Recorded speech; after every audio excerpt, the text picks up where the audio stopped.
সাময়িক পরিস্থিতিতে সরকার আমাদের নিরীহ ছাত্রদের উপরে নিরস্ত্র ছাত্রদের উপরে যে পরিমাণ জুলুম ও নির্যাতন করছে, সেই নির্যাতনের জবাব হিসাবে শহীদ আবু সাঈদ ও মুগ্ধ এরকমের আরও যারা 200-র উপরে লোক আছে তাদের হত্যার প্রতিশোধ এবং হত্যার বিচারের উদ্দেশ্যে আজ আমরা সাধারণ ছাত্ররা বাংলাদেশে আসছি। যেহেতু এই সরকারের কাছে কোনো সুষ্ঠু আইন ও বিচার নাই, তারা একটুই বহু কথা বলে থাকে।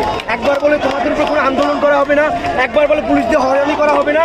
আপনি এখন দেখবেন ওইখানে পুলিশের অভাব নাই, লাঠিসোঁটা নিয়ে তারা রেডি, ছাত্রলীগের ক্যাডাররা রেডি আক্রমণ করার জন্য। আবার এই সরকারই বলছে যে আমাদের ছাত্রদের উপরে কোনো নেই, আমরা আন্দোলন করে যেতে পারি। এই বহুমুখী কথা, এই দুইমুখী রূপের জন্য আমরা তার পদত্যাগের দাবিতে আর সমগ্র ছাত্র সমাজ বরিশালের এক জায়গায় একত্র হয়েছি। এক দাবি এক আন্দোলন, শেখ হাসিনার পদত্যাগ চাই। আমাদের এই আন্দোলন চলমান থাকবে যতদিন না পর্যন্ত আমাদের দাবি মানা হবে, ততদিন পর্যন্ত আমাদের এই আন্দোলন চলমান হবে এবং এই আন্দোলনের শেষ পর্যন্ত আমরা দেখবো। আমরা রক্ত যখন